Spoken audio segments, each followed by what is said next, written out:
Alors, la deuxième partie de cet après-midi, je vous disais en commençant qu'elle est consacrée à une question de droit européen, mais elle nous intéresse effectivement en Belgique. Il s'agit donc de discuter maintenant de la proposition de directive qui a été mise sur la table au mois de novembre de l'année dernière, proposition de la Commission. Et pour en parler, nous avons justement la chance d'avoir Monsieur Bergevin, Jean Bergevin, qui est chef d'unité à la DG Marché Intérieur et qui est donc celui qui pousse le dossier en ce qui concerne la protection des secrets d'affaires et l'harmonisation de cette protection en Europe. Et donc on se demandera avec lui, et on va essayer d'avoir une session un peu plus interactive, parce que vous avez déjà eu beaucoup d'exposés, donc il y aura, dans la mesure du possible, des échanges. Et nous avons, suite à cette présentation, quelques commentateurs. One of the commentators will speak in English, so that's not really in the program, but I know that for you it's not an issue. Professor Ansgar Oli, coming from the University of Munich, will deal with the competition issue in relation to the draft directive. But of course you can ask questions in French as well. He understands. Pour le reste, il y aura deux interventions donc, en droit du travail et en droit intellectuel par Steve Gilson, qui est maître de conférence à l'UCL et avocat, ainsi que Vincent Cassières, lui aussi, maître de conférence et avocat. Et ce sont par ailleurs les deux personnes qui sont derrière toute cette organisation et derrière surtout la coordination du livre, qui était un travail quand même assez conséquent. Et je les remercie tous, venant de Bruxelles, d'autres un peu plus loin, Munich. Et il y a la suite de ça, on aura une discussion, peut-être qu'on aura le temps d'ailleurs de discuter en cours de séance, et puis Éric Balat, chargé de cours à l'Université de Mons et bâtonnier du barreau de Mons, fera les conclusions générales. J'espère qu'on tiendra l'horaire plus ou moins. Voilà, on commence quand même avec un certain retard. Alors je passe immédiatement la parole à Monsieur Bergevin qui va nous présenter un peu les tenants et aboutissants de la directive. Il a une présentation, comme je le disais avant la pause. Cette présentation sera disponible sur le site du CRIDES, sur la page qui correspond à cette conférence. Voilà, Monsieur Bergevin, je vous en prie. Merci Monsieur le Président. Bonjour Messieurs, dames. Alors je vais essayer de faire ça dans le temps alloué, c'est-à-dire d'ici 15 minutes. La présentation sera mise en ligne, donc vous pourrez la consulter après. Je vais essayer, comme je suis technophobe, patienter un peu. Voilà, c'est bon. Alors je vais commencer tout simplement déjà en expliquant très bien de quoi on parle. Pas en donnant une définition des secrets d'affaires, mais surtout en expliquant qu'on n'est pas en train, et je le dis chaque fois que je fais cette présentation, en train de créer un nouveau droit. On ne parle pas d'un droit exclusif, bien sûr. Et surtout, ce qu'on est en train d'harmoniser, ce n'est pas la protection elle-même, mais plutôt les recours contre, et vous verrez dans le titre, qui est un des plus longs des directives européennes que j'ai jamais vu, je suis désolé, mais contre l'obtention, l'utilisation et la divulgation illicite des secrets d'affaires. C'est ça qui est très important à comprendre. On n'est pas en train d'harmoniser la protection, mais plutôt d'harmoniser les recours à travers les États membres contre l'utilisation, disons, l'obtention illicite de ces secrets d'affaires. Alors, premièrement, un constat. Pourquoi on a fait ça ? Tout d'abord, nous pensons que les secrets d'affaires sont essentiels dans l'économie. Toute entreprise, quelle qu'elle soit, et quelle que soit sa taille surtout, utilise la confidentialité comme outil de gestion de l'innovation. Si vous y pensez, et ce n'est pas que de l'innovation technique, ça peut être le fichier de données des clients, ça peut être un modèle de franchise, etc. Il y a plein d'exemples qui vont sur tous les secteurs de l'utilisation du secret d'affaires qui est vraiment au centre de la compétitivité de l'entreprise. En ce qui concerne pour un rôle important pour la protection de l'échange de connaissances entre les entreprises dans le marché intérieur. Alors, je vais expliquer un peu ce point qui a été écrit En fin de compte, de plus en plus, l'innovation se fait par des réseaux, des entreprises qui sont spécialisées dans des domaines très spécifiques font des partenariats privilégiés avec des autres partenaires. Et c'est à base des échanges de secrets d'affaires dans ces partenariats qu'ils développent leur marché. Donc, dans le marché intérieur aussi, c'est essentiel de trouver, disons, de pouvoir utiliser le marché intérieur pour trouver le partenaire idéal, c'est-à-dire d'aussi pouvoir aller à travers la frontière chercher une entreprise spécialiste dans un domaine français, allemand, etc. Et vous allez voir, j'espère l'exposer, qu'aujourd'hui, il y a beaucoup de raisons pourquoi les entreprises ne font pas ça et qu'elles se limitent surtout à leur territoire national, justement à cause de manque d'harmonisation des recours lorsqu'il y aurait une brèche ou une divulgation des informations. Alors ça, juste pour... il y a un peu d'anglais là-dedans, je vais vous dire. Mais si vous verrez sur notre site internet, il y aura un lien à la fin de la présentation, nous avons fait... C'est très difficile, disons, de quantifier les secrets d'affaires pour une raison évidente, les entreprises ne vont pas vous en parler. Donc on a fait plusieurs enquêtes, dont une qui a été faite par Baker McKenzie, qui est sur un échantillon représentatif qu'on va appeler ici le Industry Survey. Et vous verrez en fin de compte qu'il y a deux problèmes aujourd'hui. Les entreprises sont de plus en plus, ou au moins c'est ce qu'elles disent, assujetties à des actions illicites pour des tentatives de vol de ces informations, qu'elles soient qu'il y ait du succès ou pas de l'avoir. Et cela est en train d'augmenter rapidement. Ce n'est pas exclusivement à cause de l'Internet, mais justement parce que les entreprises de plus en plus sont obligées de travailler sur des marchés mondiaux et donc les risques augmentent. Alors, l'autre problème, c'est la seule raison pourquoi d'ailleurs c'est notre base juridique pour agir dans ce domaine, c'est que l'on voit, et ce schéma est très synthétique, qu'à travers nos États membres, et malgré le fait que les secrets d'affaires sont déjà, disons, et la nécessité de protéger contre leur abus ou utilisation a déjà été pris il y a 20 ans dans l'accord, le TRIPS, l'applique. On voit par ce tableau qui est sur ce slide qu'en fin de compte, il y a une fragmentation énorme en termes de possibilités de recours à travers les États membres. Alors il faut savoir aussi, c'est plutôt l'opacité de la situation qui est difficile. C'est-à-dire on est dans un domaine du droit civil, il y a le code civil qui s'applique par exemple en France ou ici, on est dans le domaine de la concurrence déloyale, mais vous verrez et je vais le montrer encore plus à travers l'exposé, qu'il y a des différences énormes, sur ce qui est couvert par le secret d'affaires, dans la définition, ça c'est très important. Deuxièmement, si on peut avoir des injonctions dans ce domaine.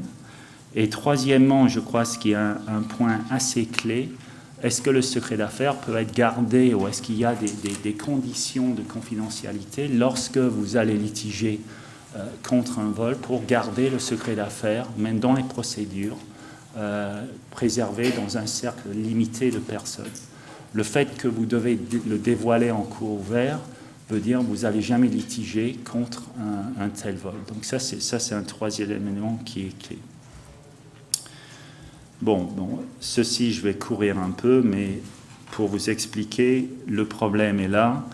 Vous verrez que d'après l'enquête qu'on a fait, 40% des entreprises de l'Union s'abstiendraient d'échanger des secrets d'affaires à cause de justement ces risques. Donc, en fin de compte, on freine tout le développement de l'innovation par réseau qui est vu comme un des points de croissance essentiels de nos économies modernes.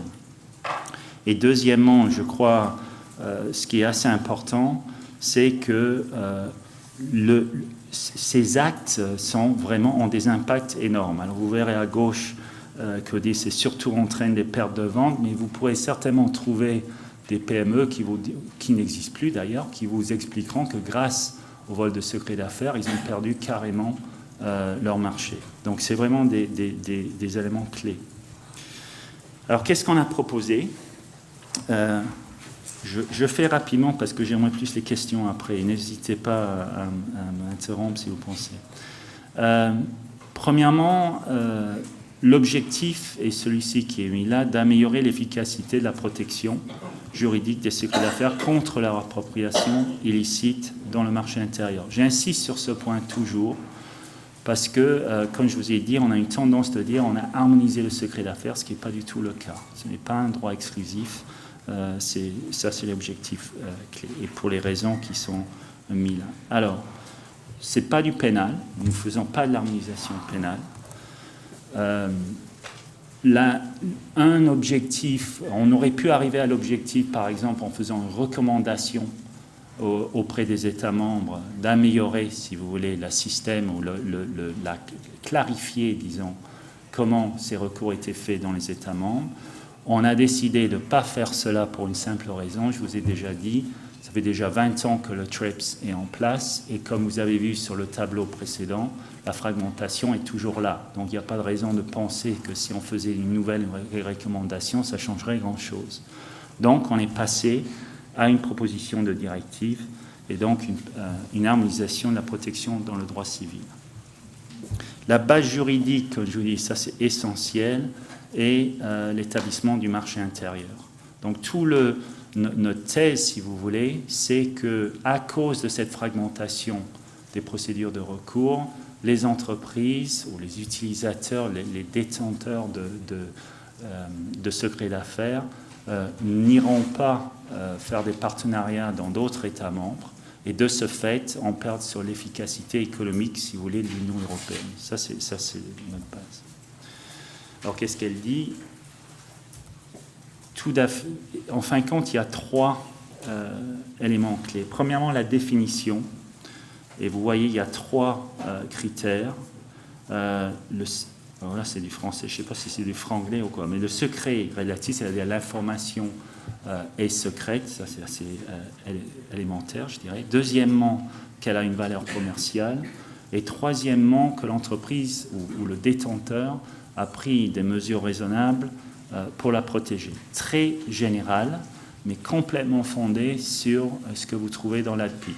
Et on ne veut pas limiter ce qui existe déjà dans le droit international. Donc, en fin de compte, on a une définition très large du secret d'affaires. Mais ce qui est le plus important, c'est ce que vous trouvez en fin de compte à droite dans la boîte rouge, qui est la définition de l'acquisition, l'utilisation ou divulgation illicite. C'est ça, en fin de compte, qui est, je dirais, souvent on parle de la définition de secret d'affaires comme étant l'issue de cette directive, c'est surtout la définition de ces actes illicites qui sont importantes. Et donc, vous voyez, je ne vais pas tous les lire, mais vous voyez, il y a 3 éléments. L'acquisition, tout ça est trouvé dans le texte illicite, l'utilisation, la divulgation, et ce qui est important, je dirais, sur l'article 4, l'utilisation par une tierce partie qui sait ou aurait dû savoir que l'information était secrète. Et ça, c'est assez important parce que c'est quelque chose qui manque dans beaucoup de législations nationales aujourd'hui en Europe. Donc ça, je dirais, c'est créé. Le revers de la médaille, ce n'est pas un droit exclusif, c'est aussi de spécifier clairement ce que n'est pas illicite, et notamment il y a la découverte indépendante, c'est tout à fait possible que 2 entreprises arrivent au même résultat, et bien sûr l'ingénierie inverse, reverse engineering, je ne sais pas si c'est la bonne traduction, qui est essentielle, qui donc est spécifiquement mentionné comme étant licite et donc pas couvert par la définition, je dirais, en rouge. Alors, nous avons aussi, et ça c'est très important parce que je pense dans ce texte, il y a toujours, et je pense que ça sera un sujet de notre débat après, pour le risque d'abus, parce que c'est tout à fait possible qu'on abuse des procédures pour accéder même aux informations d'une autre entreprise. On a plusieurs safe harbors, on va dire ça. Mais on en a aussi qui sont essentiels, je dirais, pour la liberté ou le droit à l'information, notamment en ce qui concerne les lanceurs d'alerte, les contacts des travailleurs, les contacts avec les travailleurs et avec les syndicats. Et je pense qu'il y a un autre orateur qui traitera ce sujet. Donc vraiment, il nous faut un peu spécifier clairement ce qui n'est pas couvert et ce qui ne serait pas considéré comme une divulgation illicite. Alors les réparations, il y a donc des injonctions, des mesures en relation avec les produits en infraction, et là je dis très clairement qu'on définit un produit en infraction comme un produit qui dépend largement du secret d'affaires, parce que vous pouvez avoir des situations où le produit ne dépend que de façon très minimale, si vous voulez, sur le secret d'affaires, et de l'arrêter ou de le bloquer, en termes d'injonction, ça serait disproportionné. Donc là aussi, il y a des sauvegardes. Et on prévoit aussi des mesures alternatives, pour la même raison. C'est-à-dire que quelqu'un, surtout un tierce, qui après un certain moment découvre qu'effectivement le secret d'affaires qu'il a utilisé avait été effectivement volé d'une première entreprise, de permettre la possibilité qu'il y ait des mesures correctives, soit des royalties qui sont repayées aux détenteurs pour justement pas complètement arrêter le développement de son entreprise. Dommage et intérêt, ça c'est normal, et aussi les mesures de publicité. Alors, les garanties procédurales, j'ai dit que ça c'est un élément assez essentiel et bien débattu, je dirais, dans le texte, je reviendrai. Il est assez... On nous a clairement expliqué dès le début et lorsqu'on a évalué la situation dans les différents États membres et même dans d'autres juridictions que lors de la procédure, la nécessité de garder le secret limité en termes de cercle de personnes impliquées était essentielle. Alors, dans notre proposition, ça va jusqu'à la possibilité qu'on le limite aux avocats des parties. C'est un sujet qui est très débattu, aussi bien au Conseil, il le sera au Parlement européen, nous sommes en négociation. Mais l'idée que nous avons, c'est que de toute façon, même dans une entreprise, même dans dans une entreprise qui détient un secret d'affaires, par exemple, on ne voudrait pas nécessairement, même dans cette entreprise, ces informations ne seront même pas divulguées à tous les membres de cette entreprise. Donc, il n'y a pas de raison, à cause du fait qu'on va en litige, que l'information que justement on est en train de protéger soit divulguée plus largement qu'il est nécessaire pour l'application du droit. Donc ça, ce sont les pratiques qui existent, ça existe au Royaume-Uni. Je pense, et je laisse le professeur Oli le dire, mais il y a des pratiques aussi dans les cours allemands pour s'assurer de ça. Ce n'est pas écrit, et nous on le dit très clairement, ce qui pose un peu un problème des fois avec, je dirais, les autorités nationales, et notamment les ministères de justice. Mais on pense que c'est quand même un point essentiel. La proportionnalité, toujours, ça je dirais c'est important, et éviter, bien sûr, on a des garanties pour éviter que les obstacles au commerce légitime soient créés. Donc surtout, encore un autre point qui est très débattu, on a mis une limite de prescription de 2 ans après avoir su que l'information avait été assujettie à une utilisation illicite. Alors pourquoi seulement 2 ans? Pour une raison simple. On pense que si après 2 ans, une entreprise n'a pas, en fin de compte, pris des mesures vis-à-vis de celui-ci, donc elle sait qu'il s'est approprié de son information, c'est probablement soit que l'information n'était pas très utile pour elle, premièrement, ou même qu'elle attend pour voir comment les choses évoluent dans cette entreprise. Je m'explique. Il y a beaucoup de cas, ou il y a des cas où une entreprise ou un employé d'une entreprise quitte l'entreprise. Cet employé, lorsqu'il était dans l'entreprise, avait eu lui-même une idée, avait bien vu comment ça pouvait être développé. L'entreprise mère n'avait pas voulu suivre cette piste-là. Il part, il crée un start-up. Quand ça se passe très bien, son meilleur client devient son ancien employeur. Quand ça se passe très mal, après 3-4 ans, son ancien employeur prend une action contre lui pour la misappropriation de son secret. Donc, alors, de nouveau, 2 ans, il y a certains qui disent que c'est très limité. Il faut savoir que dans un État membre, c'est 1 an. Et surtout, beaucoup d'États membres disent oui, mais la prescription, c'est dans le droit civil, c'est une règle générale, ça devrait être appliqué de la même façon pour toute infraction, disons 5-6 ans, lorsque nous, on dit ici, c'est un cas spécifique qui est assez important pour avoir, si vous voulez, un traitement spécifique aussi. Donc ça, c'est un sujet qui est certainement débattu. Dernier point aussi, je l'ai évoqué tout à l'heure, l'article 6.2, éviter les procédures abusives.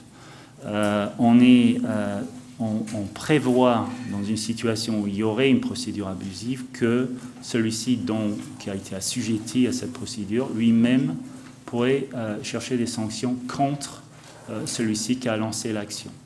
Parce que, de nouveau, on pense que c'est très important dans ce domaine-ci qu'on établit un équilibre et qu'on évite ce qui pourrait être des actions qui cherchent simplement à avoir le secret d'affaires de l'autre partie. Alors, c'est très difficile à trouver cet équilibre. Il faut savoir que ce texte prend certaines propositions qui existent déjà dans un texte, la directive 2004-48 qui traite les recours civils pour les droits de propriété intellectuelle. La directive 2004-48 prévoit aussi une provision sur l'accès à l'information pour permettre les entreprises d'avoir accès à l'information. Nous n'avons pas harmonisé, ou nous n'avons pas inclus cette provision dans ce texte-ci, justement parce qu'on pense que le risque d'abus est tellement élevé, ou beaucoup plus élevé, lorsqu'il n'y a pas un droit exclusif. Donc ça, c'est pour ça qu'on l'a fait. Ça n'empêche pas que certains États membres le garderont, mais nous pensons à ce stade-ci de l'harmoniser que ça serait disproportionné. Oui, bon, on a déjà parlé des injonctions.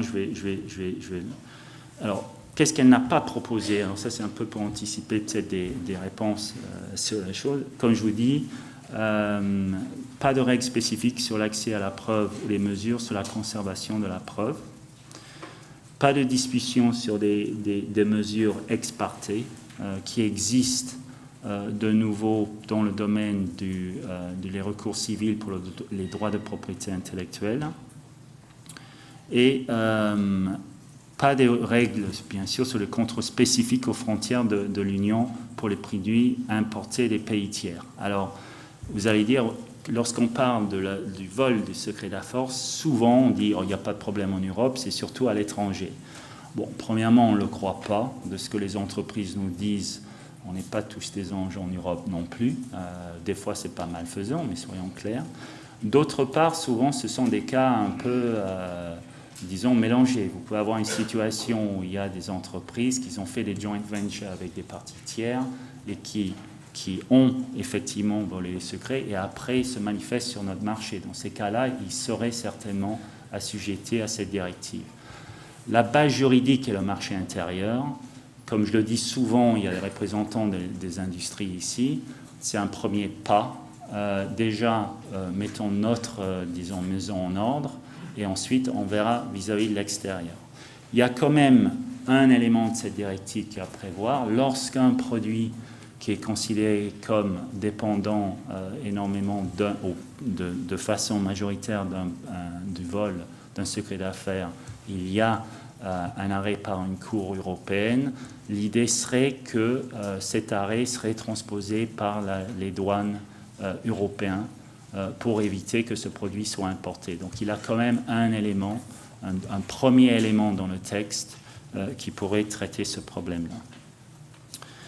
Et ça, c'est un point clé aussi, pas de disposition sur la protection des informations détenues par l'administration et qui proviennent des entreprises. Donc, les règles générales sur la transparence, et il y en a, j'ai écouté les discours auparavant dans les lois nationales, tant que ce sont des provisions prévues dans les lois, cette directive en aucun sens peut enlever cette obligation à la divulgation. Donc ça, c'est un sujet particulièrement sensible dans certains domaines. Il y a d'autres dispositions du droit communautaire qui sont liées à la transparence des informations, justement, qui s'appliquent. Et cette directive-là, en aucun sens, peut aller contre ce qui est décidé, je dirais, soit dans les lois nationales sur la transparence, ou soit au niveau européen. Alors, où nous en sommes? Au Conseil, nous sommes arrivés assez rapidement à un accord, ce qu'on appelle un accord, bon, c'est un accord provisionnel, mettons-le comme ça, en mai 2014. Pourquoi c'est provisionnel? Parce que le Parlement n'avait pas commencé, donc le co-législateur n'avait pas commencé de débattre ce texte, largement à cause des élections européennes. On est arrivé en fin de législature. Le Parlement débute ses travaux ces jours-ci. Nous avons eu un premier échange de vues à la commission ITRE la semaine passée. La commission jury doit avoir son premier échange de vues début novembre.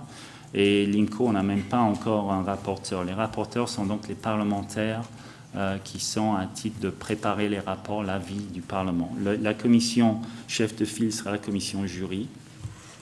Je pense que le débat ne sera pas court. Je pense que d'autres seront d'accord avec moi. Tout dépend, bien sûr. Vous verrez que en ITRE, la rapporteure est des Verts. Au travers de cette présentation, j'essaie de démontrer la nécessité d'arriver à un texte qui est équilibré, que d'un côté s'assure qu'il y a des recours efficaces contre la divulgation illicite. Par contre, il ne faut pas que cela mène à des abus vis-à-vis d'autres droits fondamentaux. Et j'ai parlé des lanceurs d'alerte, etc., qui sont prévus dans le texte. Tout l'enjeu est sur cet équilibrage. Et donc, vous voyez déjà qu'on a un rapporteur des Verts que vous imaginez va faire très attention concernant les lanceurs d'alerte, etc. Par contre, du côté des entreprises, elles vont certainement pousser très fortement pour que l'équilibre soit juste vis-à-vis de eux. Mais ça, c'est vraiment, je dirais, toujours l'élément. Et le dernier point, le comité économique et social va lui-même aussi préparer un rapport. Le rapporteur est M. Almeida Frère. Et d'ailleurs, il y aura une première discussion avec eux lundi prochain. Et je reviens aux droits fondamentaux, à savoir aussi que le contrôleur européen de la protection des données a donné un avis qui, heureusement pour nous, est favorable, mais que vous pouvez trouver sur le site qui est prévu là. Bon, peut-être je vais peut-être laisser... je pense que j'ai un peu discuté de ça dans mon présentation, les points les plus débattus, ou ceux qu'on attend qui vont être les plus débattus. Et finalement, bon, écoutez, sinon on va être là jusqu'à demain. Je crois à la fin, vous avez mes coordonnées. Mais ça, un dernier point, excusez-moi. Je vais être très transparent, moi aussi, sur on doit le faire lorsqu'on propose un texte, nous faisons une consultation publique de tous les différents partis. Vous verrez que les PME, et je pense que ça, c'est un chiffre important, rarement les PME, parce que la question est, est-ce que l'Union devrait agir, c'est-à-dire, devrait-on faire une directive? Et les PME, à 73%, ont affirmé qu'on devrait le faire, les entreprises à 80%. Ce chiffre-là est important. Rarement, les PME nous demandent de faire plus de lois. Je vous assure, normalement, les PME sont très, très cyniques pour des raisons évidentes, parce qu'elles ont peur que ça mène à plus de coûts administratifs. Là, d'avoir 73%, c'est quand même important. Par contre, vous verrez que les citoyens pensent que seulement 1 sur 5, et même moins qu'1 sur 5, pensaient qu'il serait utile de faire cette directive. Alors, il faut savoir aussi, et ça, c'est pas du tout une critique, que beaucoup des citoyens nous ont répondu aussi qu'ils étaient détenteurs de secrets d'affaires. Alors, je ne sais pas si ça se mélangeait avec le secret bancaire tout à l'heure. Mais bon, ce que ça démontre certainement, que nous allons avoir un débat assez, je pense, long au Parlement européen, Il y a certainement beaucoup de pédagogie à faire. Et voilà, et donc je suis ravi qu'aujourd'hui que vous m'avez donné l'occasion de commencer celle-ci. Voilà, je vous remercie.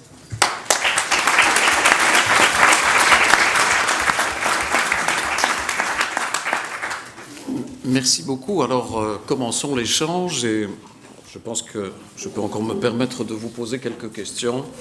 Alors, je pense que, en commençant par la fin de votre exposé, quand vous disiez que, pour une fois, les PME se sont manifestés et souhaitent manifestement qu'il y ait une protection, je crois qu'effectivement, ça reflète sans doute la réalité. Et finalement, la protection du secret, c'est l'essentiel pour une entreprise. Les droits de propriété intellectuelle sont parfois inaccessibles, notamment le droit de brevet. Ce n'est pas donné à toute entreprise, et notamment aux PME. D'où l'enjeu, je pense, pour le tissu de PME, et on parle des entreprises aujourd'hui, c'est important. Alors moi, j'ai une série de questions à vous poser. Ce n'est pas vraiment un exposé, mais je vous l'avais dit. Bon, moi, j'ai déjà eu une question à propos de la définition donc de ce qui est protégé. Vous avez rappelé les 3 éléments de la définition dans l'accord ADPIC ou TRIPS, puisque vous utilisez l'acronyme anglais et on peut le comprendre dans votre cas. Donc, il faut qu'il y ait un secret relatif, une valeur commerciale, et il faut qu'on ait mis en place des dispositifs pour préserver ce secret. Alors, je me posais la question, il y a des nouveaux secteurs, évidemment, on sait que c'est plutôt des industries qui sont d'ailleurs représentées ici, la chimie, etc., où là, il y a des valeurs essentielles qui sont secrètes, qui sont protégées. Mais pour des tout nouveaux secteurs, moi je fais assez bien le droit des médias, mais si on revient sur un événement très récent, vous avez vu dans la presse certainement, M. Clooney s'est marié. Il a peut-être passé un contrat avec une entreprise, avec un média, pour une exclusivité de couverture de son mariage. Que se passe-t-il si une autre société de médias, alors qu'il a pris un dispositif, va peut-être avoir accès justement au lieu du mariage, va prendre des photos, va les commercialiser. C'est vrai qu'il y a tout ce domaine du droit à la vie privée, le droit à l'image qui intervient, mais est-ce que vous pensez que votre définition va s'appliquer dans ce domaine-là, avec tous les nouveaux problèmes que ça peut poser? Parce que c'est vrai qu'on a en tête l'information classique, technique, et on va encore en parler tout à l'heure, mais quid pour ces nouveaux domaines, avec tous les risques d'extension, justement, des moyens de mise en œuvre? C'est une très bonne question. Je ne m'attendais pas à l'exemple de George Clooney, mais bon, je vais essayer quand même. Je pense, premièrement, la réponse générale, c'est justement quelles sont les dispositions. Je pense que c'est sur ça qu'on focalise. Quelles seraient les dispositions qu'une entreprise devrait prendre? Parce que beaucoup de gens nous disent, comme vous dites, dans des secteurs déjà bien connus, le sujet est bien connu. Qu'est-ce que c'est une disposition suffisante pour être reconnu comme, pour permettre qu'on parle de secret d'affaires? Et je crois là-dessus, soyons clairs, on ne pense pas qu'il faut l'harmoniser parce que c'est tellement large. Et si on harmonise, on risquerait de justement mettre peut-être de mal cibler, mal couvrir tous les différents cas. Par contre, ce qu'il y aura certainement besoin de faire, c'est de mettre en place des guides, une vraie lancer une pédagogie sur le sujet. Alors ça répond un peu indirectement à votre sujet.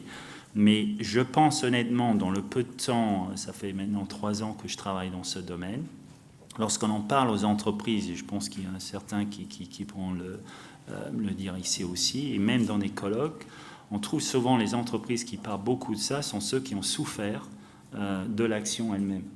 Il y a beaucoup de pédagogie, même dans les grands groupes, de mettre en place des systèmes qui ne sont jamais à 100% fiables, mais quand même qui limiterait, si vous voulez, les possibilités des telles actions.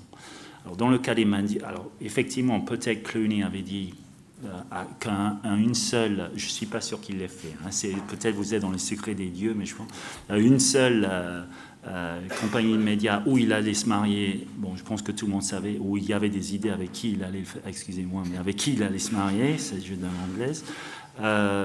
Mais il y a des situations, je dirais plutôt en aval de ça. Je doute que dans un tel cas, on pourrait dire qu'on aurait pu tenir un secret d'affaires. Disons-le comme ça.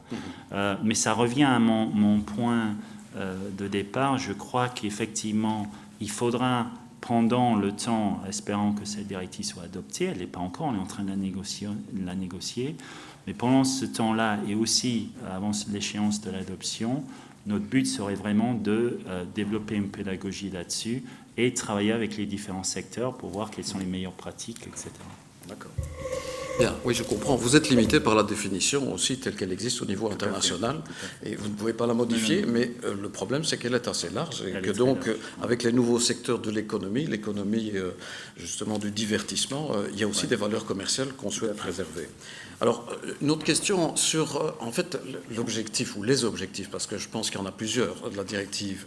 Il s'agit d'harmoniser, bien entendu. Il s'agit aussi sans doute de renforcer la protection.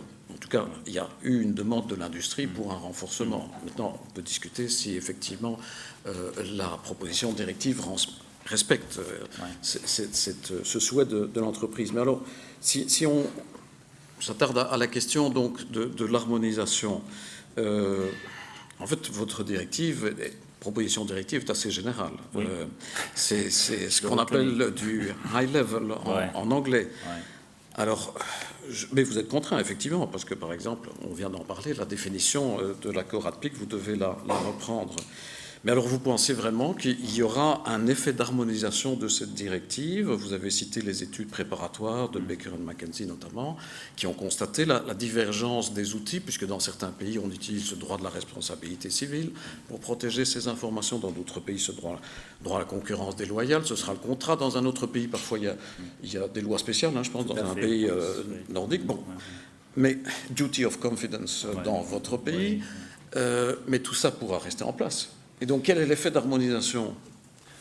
Alors, je vais dire oui. Je nie pas que, et d'ailleurs, vous devez savoir, lorsqu'on négocie n'importe quelle directive européenne, quand on commence au Conseil, la première question que les États membres nous demandent, c'est, ou plutôt qu'ils essayent d'expliquer, c'est que leur loi existe déjà et donc on n'en a pas besoin. Le fait que quand même on a eu des discussions assez chaudes montre que quand même ils ont des petits problèmes, il y a des lacunes dans les différentes lois. Ça, c'est la première chose. Il reste bien sûr, vous avez tout à fait raison, c'est une directive, c'est pas un règlement. Donc c'est aux États membres de transposer cette loi. On a mis en place, et c'est prévu, vous verrez dans les dernières provisions de la directive, quand même un monitoring beaucoup plus approfondi dans ce domaine-là, qu'on a fait jusqu'à présent pour évaluer, pas juste la transposition, mais la mise en œuvre de la directive. Qu'on va travailler notamment et monitoring pour voir si ça marche aussi. Nous avons établi un observatoire contre les infractions de la propriété intellectuelle à l'OHMI. Ils sont en premier lieu, eux, ils vont essayer et développer un système de voir les tendances des litiges dans ce domaine pour voir donc si les entreprises, appliquent les provisions qui ont été harmonisées. Et donc, de nouveau, ça nous donnera un feeling si effectivement on a eu un effet ou pas, parce que je crois que c'est ça surtout qu'on veut essayer d'arriver à avoir une situation où les entreprises s'acquièrent de leur possibilité de chercher des recours, soyons clairs. Ça, c'est la première chose. L'autre chose quand même que les entreprises nous ont dit, je suis désolé, il y a beaucoup d'éminents juristes, inclus vous-même, mais les PME nous ont dit clairement, même si on n'ira pas jusqu'au point du litige, le fait que vous codifiez au niveau européen ce qui existe nous est très important. Notamment que quand nous, on entrera dans négociation, pré-négociation avec des groupes des fois plus gros de même taille, on sait quelle est la base sur laquelle on se parle. Donc ça, je crois que c'est une valeur ajoutée aussi. Ça, c'est intéressant. Et moi, je dirais comme valeur ajoutée aussi, mais je parle comme juriste, c'est qu'effectivement, dans la mesure où ce mécanisme de protection est inséré dans une directive, ça veut dire que la Cour de justice aura le dernier mot. Et que donc, finalement, l'harmonisation, vous la reportez peut-être, puisque c'est la Cour de justice qui sera amenée à dire finalement ce qu'est le duty of confidence anglais à travers l'interprétation de la directive. D'accord. Donc là, effectivement, donc c'est plutôt l'acte législatif, enfin, les décisions et la jurisprudence qui risquent peut-être, enfin, je ne veux pas minimiser votre travail. Mais si je peux me dire aussi, on est quand même en train, comme la directive 2004-48, en train de rentrer dans l'harmonisation quand même de les procédures à un point de les procédures civiles. Donc les États membres, pour bonne raison, tiennent beaucoup à la subsidiarité dans des tels domaines. Donc je crois qu'on est un peu obligé de passer par ce biais, qui n'est pas du tout mauvais d'ailleurs, qu'on utilise la Cour, justement. D'accord. Sur l'autre objectif, renforcement de la protection, donc vous avez déjà souligné quelques, entre guillemets, pas des lacunes, mais des choses qui n'ont pas été introduites, et notamment la possibilité des procédures ex parte en cas d'usage illicite ou de divulgation illicite. Et donc là, vous distinguez, pour cette raison-là, notamment le régime qui est applicable au droit de propriété intellectuelle, à ce régime un peu sui generis pour les informations confidentielles. Bon, il n'y a pas non plus de possibilité d'agir lorsque les actes ont été commis hors de l'espace de l'Union européenne. Alors, justement, je pense qu'il y avait quand même des demandes très fortes de l'industrie. Elles sont toujours là. Oui, elles sont toujours là. La Chine, notamment, et toute la question de l'espionnage industriel, qui est parfois sponsorisé par certains États ou certaines agences de certains États. Les Américains avaient pointé les Chinois, et puis on a vu que l'arroseur est arrosé aussi. Donc il y a toute la question, mais tout ça c'est en dehors de la directive. Alors, est-ce que là, il n'y a pas un manque, et un manque qui devrait être comblé peut-être par d'autres outils? Évidemment, c'est peut-être pas pour vous, DG Marché Intérieur, vous harmonisez le droit existant, mais est-ce que là, il n'y a pas un manque? Il y a peut-être alors d'autres DG, celles peut-être notamment, parce que tout ça se passe sur Internet, c'est dans le numérique, et donc par exemple la DG Connect qui s'occupe de la société de l'information, qui devrait développer des plans pour essayer de lutter en mettant des moyens à la mesure des entreprises pour lutter éventuellement contre l'usurpation par des États qui ont des outils, et parfois de grandes entreprises. On parle de Huawei, la grande entreprise chinoise qui a accès à beaucoup de réseaux. Donc voilà. Je pense, il est clair que lorsqu'on fait une directive, certainement sur cette base-là, et une directive européenne, elle s'applique aux 28 États membres. Elle ne va pas au-delà de ce champ-là. Ce que certainement nous espérons faire en ayant cette directive sur la table, c'est d'avoir des positions beaucoup plus fortes vis-à-vis lorsqu'on fait des négociations avec des parties tiers, notamment Asie, mais pas exclusivement. Et même, parce que je vais en parler, parce qu'il y a eu pas mal de discussions là, même avec d'autres parties tiers, notamment les États-Unis. Il faut savoir que les États-Unis ont du droit pénal fédéral dans ce domaine. Ils sont en train, justement, c'est assez intéressant, on est un peu en avance. Ils ne le pensent pas, mais je pense qu'on est en avance sur eux, en termes d'aller vers, il y a un projet de loi fédérale, ou un BO au moins, qui maintenant risque de passer pour harmoniser leurs droits civils au niveau fédéral dans ce domaine-là aussi.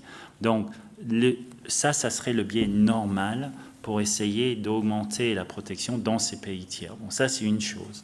L'autre chose par contre, et ce n'est pas de la polémique, lorsqu'on a adopté cette directive, justement, c'était plus ou moins, disons que la presse avait déjà parlé, mais c'était assez frais, de l'affaire Snowden. Et notamment la presse allemande en avait énormément parlé pour justement le fait qu'il y avait des allégations de vol de secrets d'affaires aussi. On avait écouté à tout et inclus les secrets d'affaires des entreprises. Et ça avait fait un scandale dans la presse allemande. Et donc, nous, on devait faire un pack pour la presse lorsqu'on a adopté ce texte, et on l'a clairement mis. Est-ce que si une entreprise, ou même un État, mais si une entreprise utilisait ces informations en Europe, est-ce qu'elle serait assujettie à cette directive? La réponse est oui. Donc, ce n'est pas complètement exclu. Je veux dire, on a une tendance à croire, les entreprises restent dans leur continent spécifique. Pas du tout. Je veux dire, les entreprises chinoises travaillent par des joint ventures ici en Europe. On a eu des cas même dans l'ingénierie où, manifestement, ils avaient utilisé des secrets d'affaires. Et au moins, on a arrêté les fonds structurels dans un projet à cause de ça. Donc, je crois qu'il ne faut pas... Vous voyez ce que je veux dire? Vous avez raison. L'idéal, c'est d'avoir le modèle international. Je pense que cela est un premier pas pour nous d'approfondir nos négociations lorsqu'on parle à nos partenaires dans des accords bilatéraux. On mettra ça sur la table, ça c'est un point important. Mais deuxièmement, quand même, la directive elle-même aura un impact sur certaines entreprises internationales, pas européennes, qui pourraient utiliser des telles pratiques.